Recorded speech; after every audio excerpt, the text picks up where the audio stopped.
Welcome back to ZMS Esports Studio, your home for all things virtual cycling and virtual racing. And you're here today with me, your host, Mark, and I'm going to be guiding you through something completely different today as we are looking at the brand new virtual cycling platform, indieVelo. And while we do have a race today, which I'll be commentating on live and we'll be bringing to you soon, before we begin, because it is a new app, we want to take a look at your first use experience and guide you through the functionality of the game. So without further ado, let's take a look.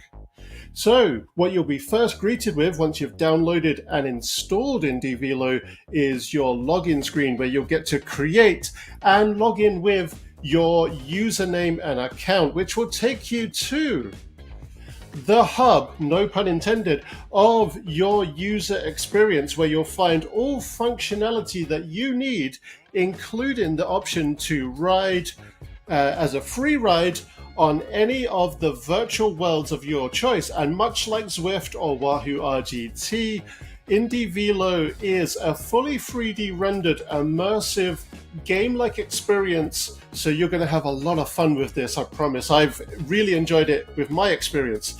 Next up is Pace, where you will find your pace bots. Now, what are pace bots good for? Well, they're of course good for pace training, but also good for training up to a wattage level and a speed level that you wish to climb up to. And so you can find a bot of your choice, select it, and hit that let's pace option, and you'll be able to jump on over to the world that they are riding in and try and match their pace. And then next up, we do have our train screen, which is where you'll find the in-game workouts which work with, yes, erg mode or ERG, depending on which camp you fall into as to how that should be pronounced.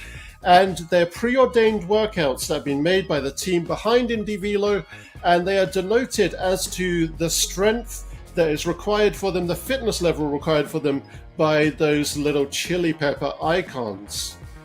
After training, we then have race, where you'll be able to find the pre-organized events, including events that you have set up, and we'll get into that in a minute here. But we do have events that you can sign up for and join. And then we have our monthly challenges, which are set by the team behind indieVelo. As you can see, for June, it is hill climb, and you will get ranked as to who is doing the best, both globally and locally, and amongst your followers for those challenges. And then we have profile, where you'll be able to get into the full customizability, the full customization of your avatar and your in-game experience, including your player profile, so the information that will be displayed to fellow riders. Racing license, which interestingly, indieVelo is getting into a place where you can use your real-world race license, whether that's UCI or local race body, and you can insert that info there. You can look at what team you are actively part of, teams plural, I should say. Avatar display, where you can customize your avatar. You have your social functions, and then we have the all-important options screen. So this is where you'll get all your full customizability, including the ability to pair to your smart trainer devices, including sensors if you're on a turbo, or if you are on a full direct drive smart trainer, you'll get all of that as well. Works with all the manufacturers and works with Ant Plus and BLE. And then after that, you have the options to view your teams and to customize your teams. And from there, we will jump straight into the option to create your events. So going back to what I was saying before, this is where you can set up a race. But better than that, if you're a little bit more of a social rider like myself, a little bit more of a timid solo guy who would just kind of ride with a friend, you can set up a time and a place for a social ride with either a friend or friends plural. And from there, you'll then be able to jump on over to your audio settings. And so audio, this is where you can control master volume, which is everything all encapsulated as one. Music, but then you have UI volume, so that's your clicks and boops when you setting stuff up. The environment volume, so that's the birds chirping, the wind through the trees. And also, this is the great thing about the sound effects in indieVelo, you also have tire volume. So the contact of your tires with the road, screeching, braking, all of that kind of thing as well. And then graphical settings. So this is what I really love about this. This is one of only, I believe, 2 currently virtual cycling platforms that offer full 4K graphics and video. But more than just that, full 4K rendering. And you can go anywhere from sub FHD or 1080p right to FHD, so full 1080p, right the way up to 4K. I believe there's also a 2.5K option, so that covers your mid-tier gaming laptops as well. So a lot of graphics options that are really great for the user. But after this, we then get your UI settings or user interface settings. So that's where you can customize your experience with the HUD or heads-up display. You can also set how much world data you will have fed to you through your HUD. And you can set all of your data for nearest player, nearest rider, and also all of the metrics that will appear on screen. You can customize how much you want to have and how little you want to have, so you can get into a place where you are fully comfortable and not oversaturated with data. And from there, last but not certainly not least, I should say, we have trainer settings. Now this is more beneficial for a direct drive smart trainer, and you can set the real world feel that will hit the calculations in the smart trainer and change the resistance. So you've got your slope feel, and you can do 1-to-1, 10% hill feels like a 10% climb. The brake feel, 10% force feels like 10% of braking, etc., etc. However, if you max these up or move them down, if you're on a turbo, it will, of course, change how your avatar is responding in game. So it's going to take you more of a push to get up a hill. Sure, you're not going to get that feeling of riding a little bit slower up a hill as you would on a direct drive smart trainer, but you're going to have to put more into it, and you're going to get those real world calculations that are slowing your avatar down. And so that is your experience encapsulated, a very customizable game, I can assure you, and one that, as I say, a user myself in the current closed beta, which anyone can join by going to indieVelo.com and applying, I can say that it's wonderful. I have had a great experience with it. I've even got to chat with George, one of the creators of the game, and I can attest that George is also a really nice guy. So absolutely fantastic experience so far, and one that I cannot recommend to you enough. So why don't we jump on over and take a look at our map that we'll be riding on today, because of course, beyond just chatting up the game, we do actually have a race today, and we're going on to a fictional course, one of the virtual all-immersive 3D rendered courses, and it's Paris-Vlobe, and we have a 21.9 kilometer course with, in a relatively flat and relatively short course, we've got quite a stinger in the middle there, as you can see on the grey elevation profile, and it looks like all the climbing is consolidated into one point, so quite an evil course with 264 meters of climbing. And if you want to figure that out into feet, if you're more of an imperial person, I believe it's almost exactly 2.9 times 2.9 to get it into feet. And so this is the Wednesday Worlds race, and I'll talk a little bit more about the wind that you're seeing on this side, the top right of the screen there, as we get into it. There's some very interesting things about that, including headwinds, tailwinds, but also graphical interfaces that come into the game, which will assist if you switch that off in the UI settings that we discussed a mere minute ago. And so we'll jump a little bit more into that, but why don't we jump on over and take a look at our riders as they're getting ready on our race world. And this is interesting, an outdoor velodrome. And I believe we're looking at the 4K render here, downscaled of course for Facebook and YouTube, but you get an idea of just how top end the graphical rendering is. We've got 49 riders live on course today. And we'll be able to show you the live stats of each rider that we follow as well. But we'll get a little bit more into that as we show that. So one lapper today. I'm incredibly interested by the outdoor velodrome, which makes me even more curious as to where this climbing comes in. I'm sure there's something that is going to absolutely blow me away that I'm not aware of yet. Oh, I like that. The username of the rider who's just come into the world springs up on the top right. That's my first time interacting with that experience.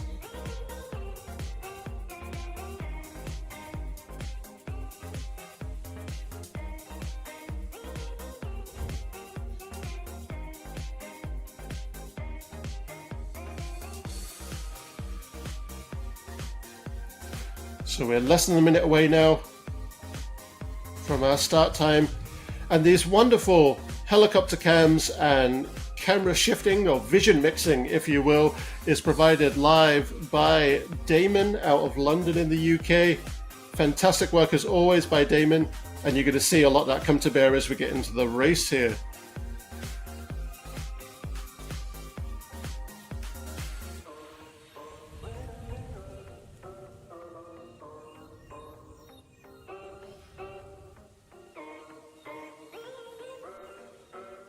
So that sound that you're hearing over the music there, but beneath my voice, is some of the environmental sound, and we'll talk about that more as we get into the game.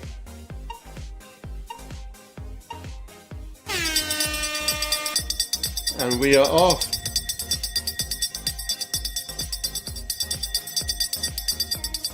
So we've got Alex Plager on the front there, really leading the charge. Andy Webb just behind.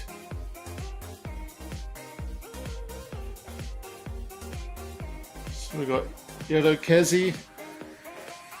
There we go. So we get off of the velodrome straight away.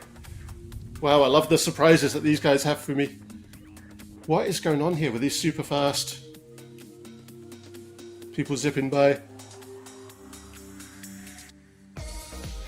Alright, here we go. People are finding their resistance level. They're finding the bite through the crank arms. And we're getting up to those top speeds now. So we've got some fierce riders on course today, including Lionel Verjusen,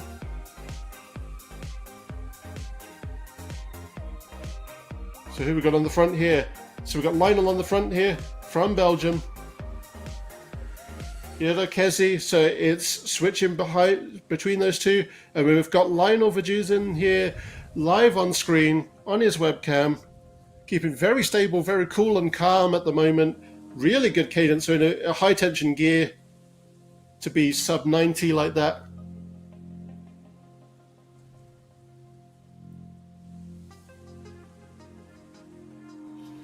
And again, a wonderful helicopter cam from Damon. So we have a very tight peloton here today. So very equal contention right now.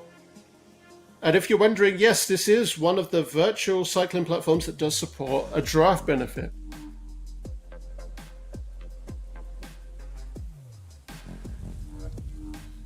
Here we go. So it looks like we've got a lead out now, a little bit of a lead out, and break it into a lead out peloton and a chase peloton. So who do we have on the front here right now? So we've got Aaron Shoemaker and Daniel Jamrozic.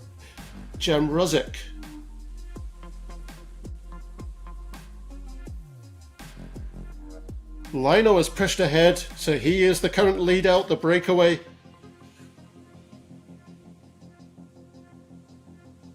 Pushing very good numbers there on a relative flat, doing 47 almost kilometers per hour. But it looks like Aaron and Daniel are not going to leave it to chance here.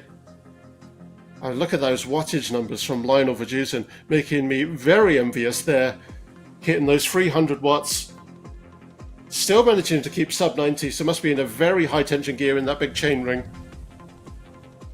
So I've got Bjorn Osenbrick from Deutschland, von Deutschland, really pushing on the front here. Great work, Bjorn. Great form by all of our riders who are pushing here on course. So really good numbers there from Bjorn as well. Very rarely dipping below 300.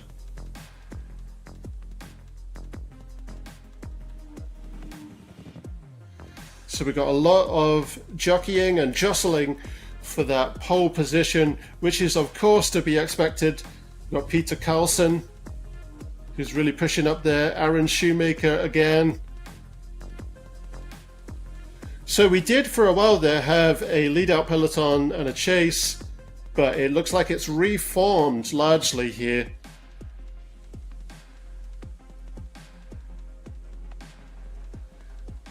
And I did allude to the fact that I was going to talk to some of those sound effects that you're hearing between the music and my voice here.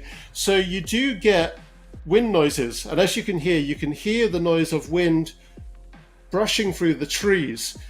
This has clearly been recorded by a very good, I'm trying to remember the name now of that profession, a Foley artist. A really good Foley artist who has got very, very good sounds recorded down for indieVelo, and it sounds very lifelike.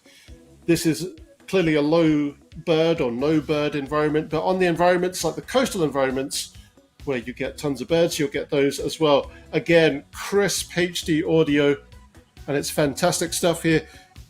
We'll come back to that in a little minute here, but I believe Lionel has done another breakaway and has got a sizable distance here against the main peloton here. Look at that. Lionel is just absolutely crushing it on course today. Clearly, like myself, more attuned to climbing. So as we came up that little small rise, he's clearly managed to open up those legs, really get blood pumping through those quads, and really just pushing to get a bit of a breakaway here. But do we have sprinters in the pack, and are they going to be able to catch when we even back out on the terrain? Time will tell. So it looks like Aaron Shoemaker is in hot pursuit there for the USA. We've got Alan Meyer as well from Sweden, who looks like he's dropping back a bit. Yeah, Aaron is very much leading the pursuit here.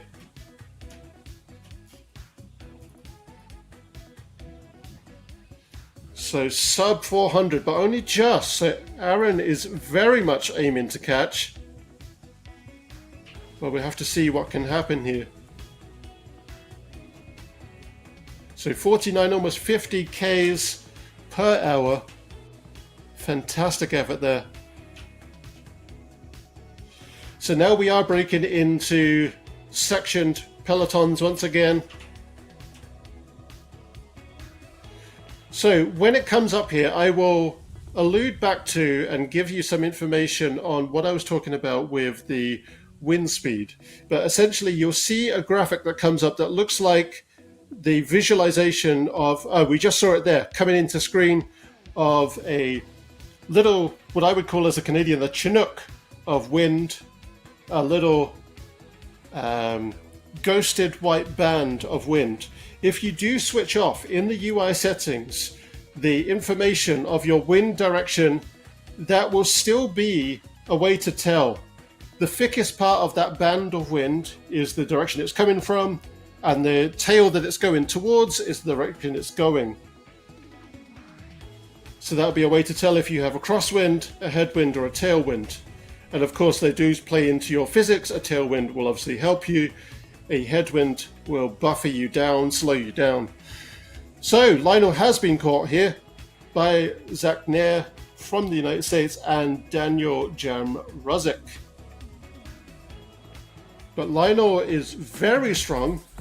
I believe the metrics that we have on the top center of the screen here are Lionel's. Yes, they are Lionel's because Lionel is highlighted there.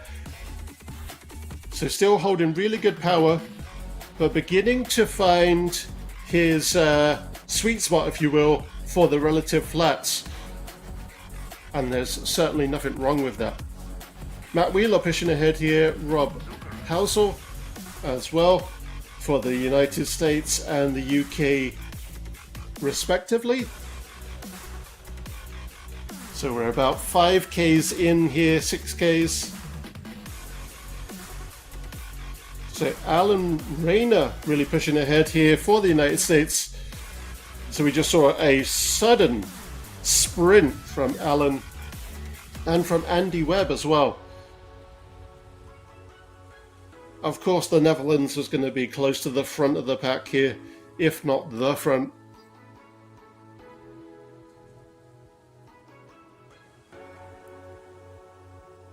Fantastically even paced here. Really great stuff. So we're currently on board with Alan.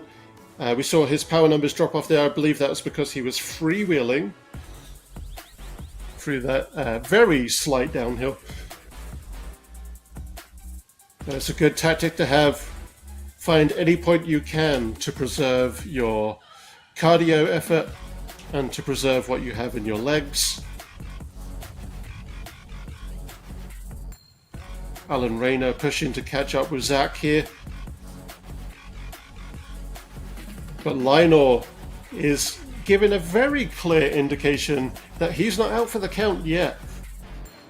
I think I was kind of right when I said that Lionel is perhaps finding his sweet spot here and finding how to preserve the cardio effort. And I think this is a tactic. I think we're going to see him open up a whole can of the old hot sauce, if you will, in mere moments as the race progresses.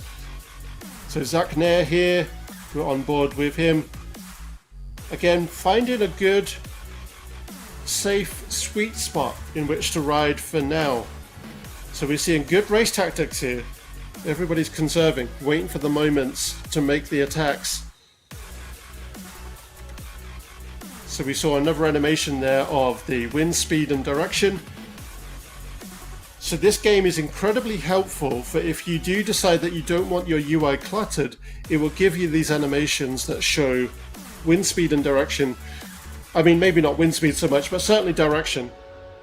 So Lionel here,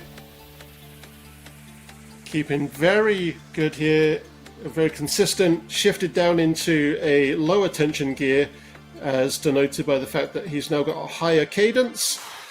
So finding a space where you can really massage out those legs and hold something back. So yeah, absolutely a tactic.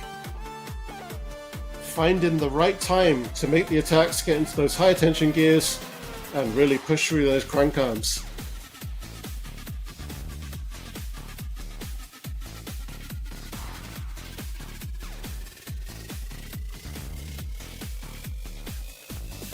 So Alan's still on the front here, but it's a close game once again.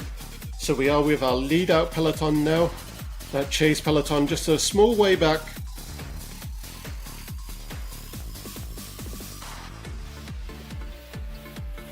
Lionel's making a big push again because this is, I believe this is our big climb that we're beginning now. So Lionel has very much set the tone that he is absolutely a climber. He is not, maybe like myself, not so much of a sprinter, not so much of a roulier. I believe I pronounced that correctly. Either way, I just look like another person who pronounces French in an absolutely, incredulously stupid way. And so Lionel here really getting some power up for the climb, but conservative still, considering the power we've seen coming from Lionel. Here we go. We've got the big guns coming now from both Bjorn Ozenbrink and Lionel. David looks like he's, Daniel looks like he's pushing a bit here as well as Zach.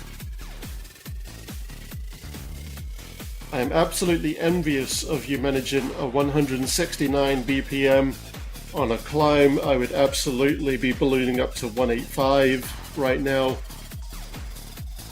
especially on a 10%.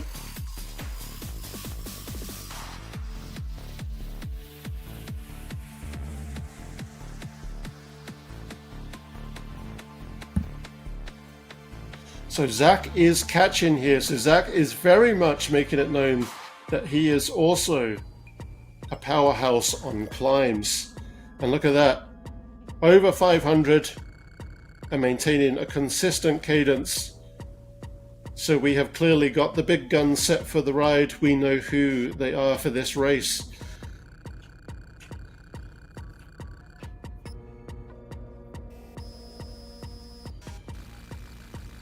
And is this Daniel that we're live with now? It looks like Daniel is very much beginning to eat up some of that gap that lies ahead. But this is a monster of a climb. It does have quite a length to it as well, so Daniel certainly has time to catch.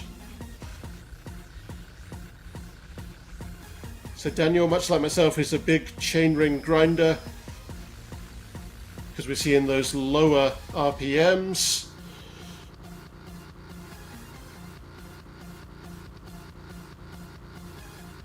We have a bit of a tailwind as well, so this will be working in advantage of today's riders, maybe making it a tiny bit easier. I'm sure it's not feeling like that out on course now, and if you can hear my commentary, I'm sorry about that. Yeah, I know that these particularly vicious climbs really sting, but come on, you can do it. So we've got Lionel here and Bjorn, so they've managed to hit the summit and they are currently beginning to come down the other side. So they've managed to produce quite a breakaway again. My apologies, Zach and Lionel.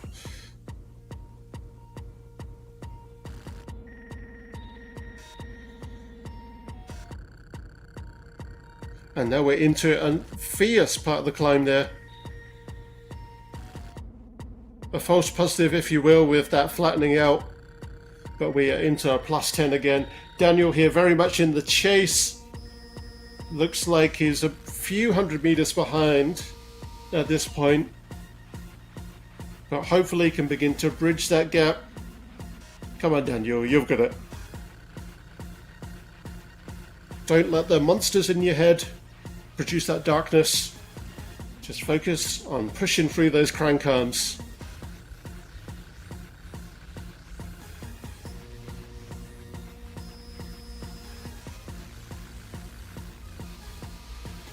So it is shoulder to shoulder, neck and neck between Zach and Lionel here on this climb. Both have really set the tone that they are absolutely climbers. And they are just eating the tarmac on this climb.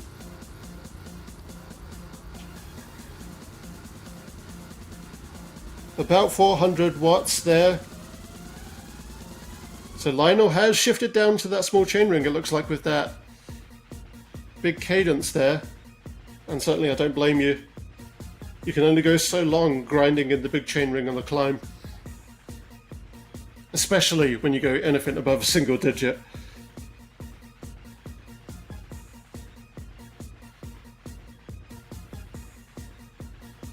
It really is anybody's game for reaching the summit here between Lionel and Zach.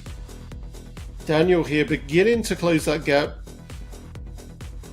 So we certainly saw very similar bends and turns here before, just seconds ago. Not much in it. And Rob Halsall is beginning to catch up as well. Almost 45 seconds behind Daniel, however. But he is certainly eating away that time. And so this climb has really separated out our lead out peloton. And that's where riders such as Lionel and Zach are going to find this course to be quite advantageous for them today, because that's given them this sizable breakaway. But the downhill is coming up for everybody, as are the flats.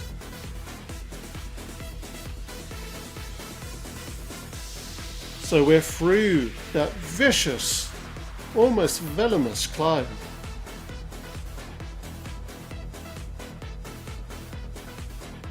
And Zach is kind of setting the tone here that he might also be the roller, the all-rounder.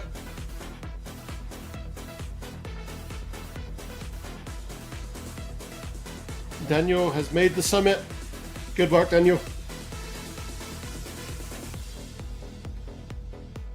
But we're not through the downhills yet.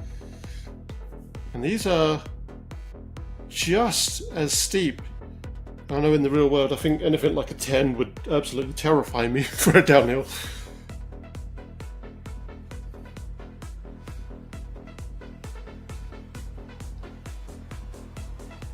There we go. Lionel's catching up with that cardio, finding a little bit of a rest with this downhill, which certainly no one could blame him for that.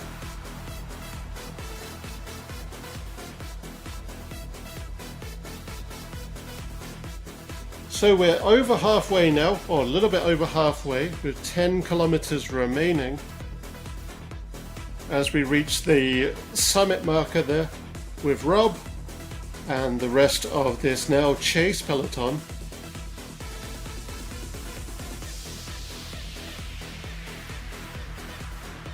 Lionel and Zach, they're not giving each other an inch. This is going to be one for the ages, I think, between these two. It's going to be like, and to quote Hollywood here, it's going to be like watching American Flyers. It's Cannibal versus David Summers. And I'm hoping we get the out of the saddle sprint as well in the final few hundred meters.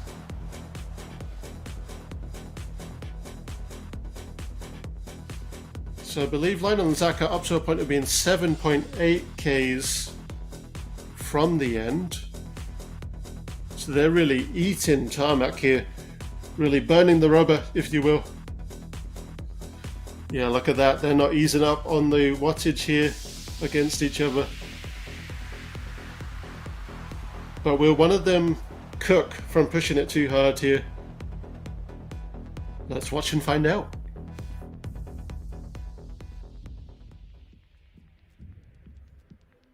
Neck and neck. Lionel just looks so cool and collected on that bike. Good form, even with posture and everything. Fantastic stuff.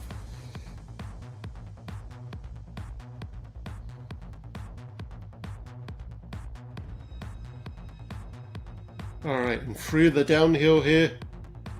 So you're seeing those huge numbers for the downhill. On speed, I should say.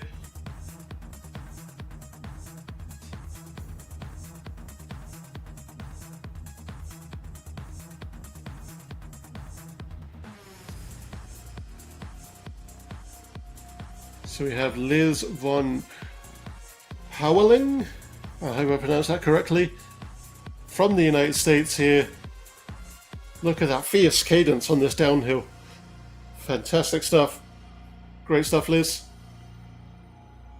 Oh, and there is braking simulation in this game as well, which we just saw with Liz there. That is something that I should also add about the real world physics and the real world simulation in game here. Freewheeling here, fantastic stuff. Got to find those spots again to ease up on those muscles. And very much like in the real world, maybe you want to stay consistent in your training indoors. So of course you wouldn't want to pedal through a very steep downhill like this where you'd be spun out anyway. It's just asking for danger.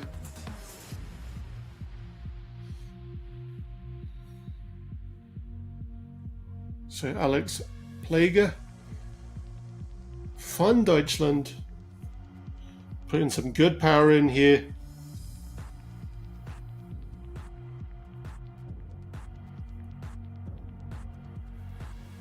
And who have we got here? Guillermo Harden. We just caught my attention because he just shot in like a bullet. Fantastic stuff. Guillermo. I shouldn't say Guillermo. Guillermo Harden.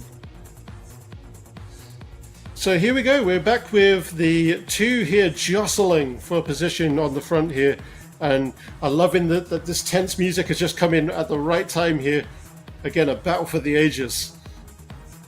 Zach Nair here, really beginning to push ahead.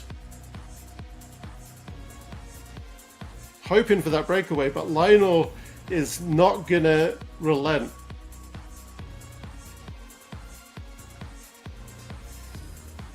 Clearly two riders with race experience, either real world or virtual, and clearly know not to give a quarter.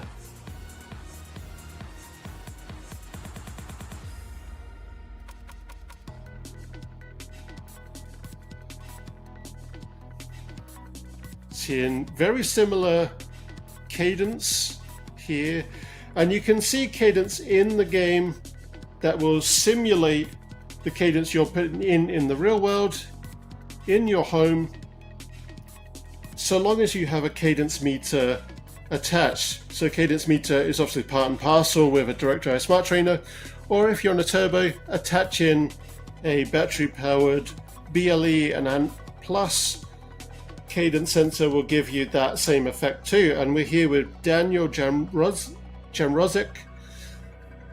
Some great power here, hitting around that 300 watts mark. A little bit of a chase to come because almost a minute behind, 50 seconds behind. But we believe, Daniel. We are believers here at ZMS Esports Studio. And we want to see you eat up that 50 seconds.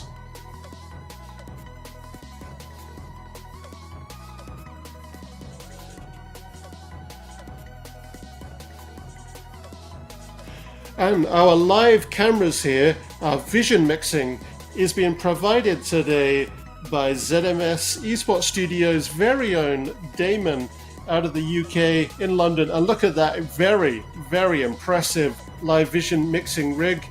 I say it every time. As somebody with a degree in film and TV production, I am both entirely envious and terrified by how much input that must require. Fantastic work, Damon, as always. So, Zach and Lionel, wowee, they are keeping us on the edge of our seats, and this is pure entertainment. Thanks, guys.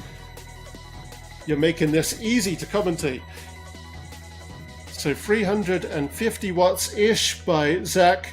We can find that what I'm beginning to notice by watching the numbers here is that one of them pushes ahead and might get to a point where they find that they have to temper a little bit, and the other will begin to surge. And I'm pretty much at the point of biting my nails here. Fantastic stuff. And the breakaway they have achieved by both being powerful climbers is absolutely nothing short of impressive. So we have only a few kilometers remaining, 3.2 certainly for our lead two riders here. And we're here with Lionel again. Again, I'm always impressed by how cool and calm he looks on the bike there.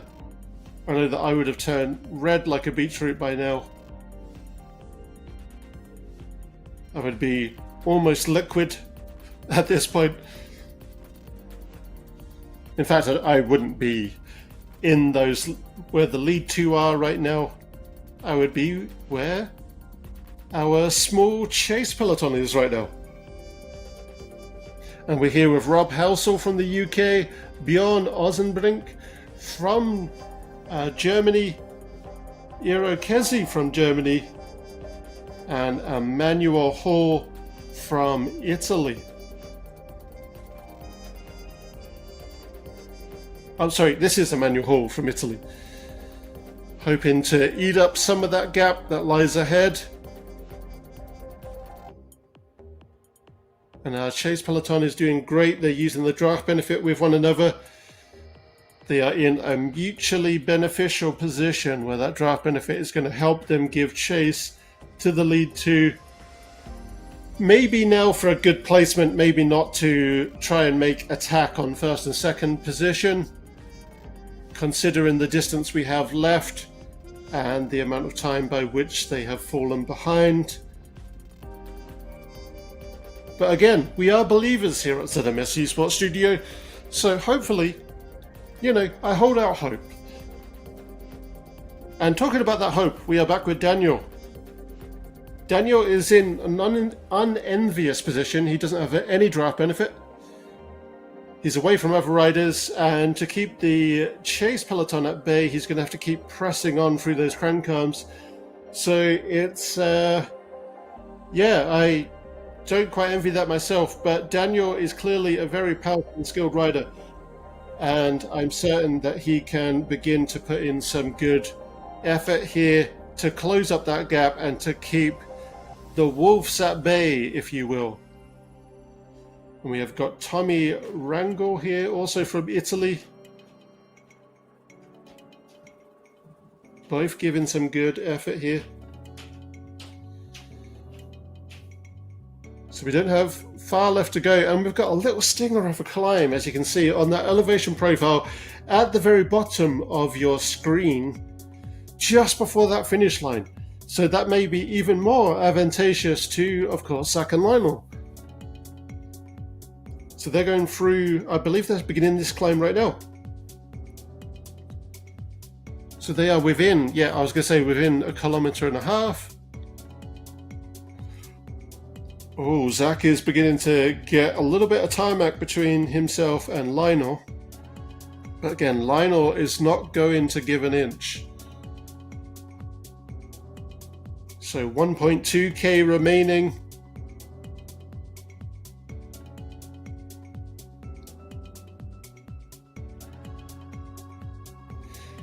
And really shoulder to shoulder here. This really is beginning to shape up like American Flyers' final battle between the Cannibal and David Summers.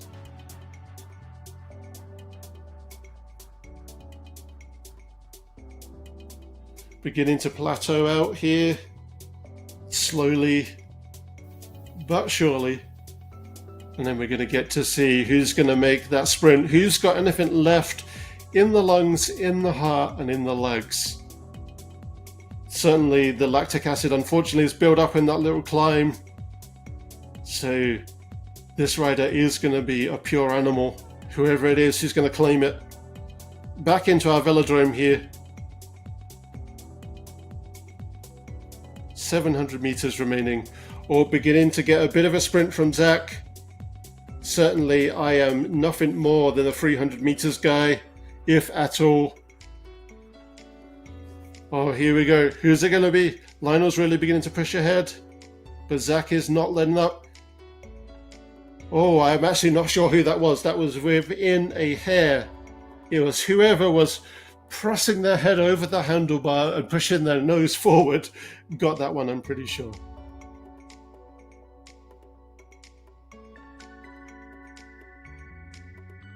Oh, my apologies. Was that not actually the finish line? We're doing a lap of the velodrome. I am sorry for that.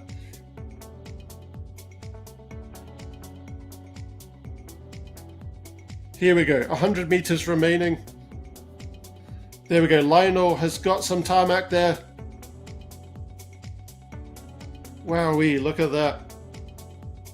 My apologies. I thought that was the marker for the finish line. It was checkered as well, which completely threw me off.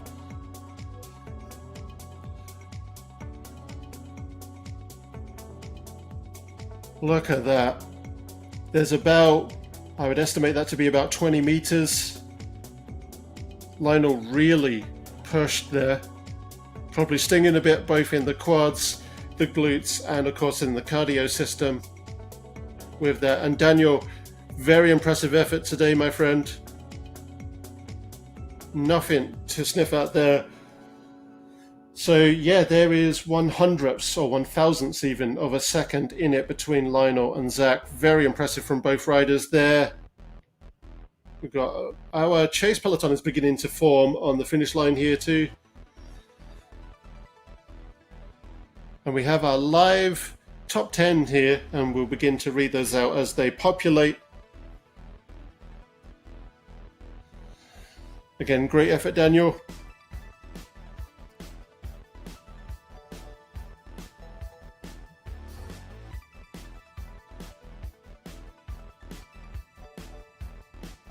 And barely a shave behind Daniel is Rob, Bjorn, Eero.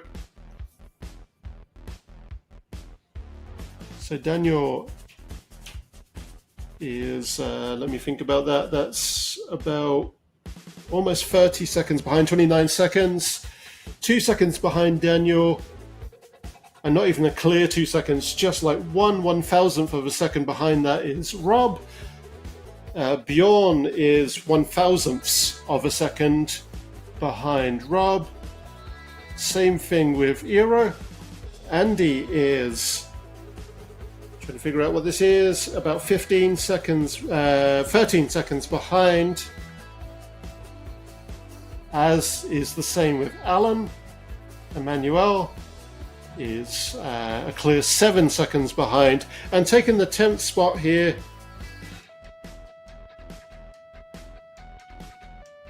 is going to be, so yeah, Lionel, very impressive. So max power there, holy hell, 1100 watts. And the same for completely impressive again for Zach, as is with Rob here. Anyone breaking 1000 watts here, very impressive. So Liz there, Liz from the United States, taking that 10th place spot.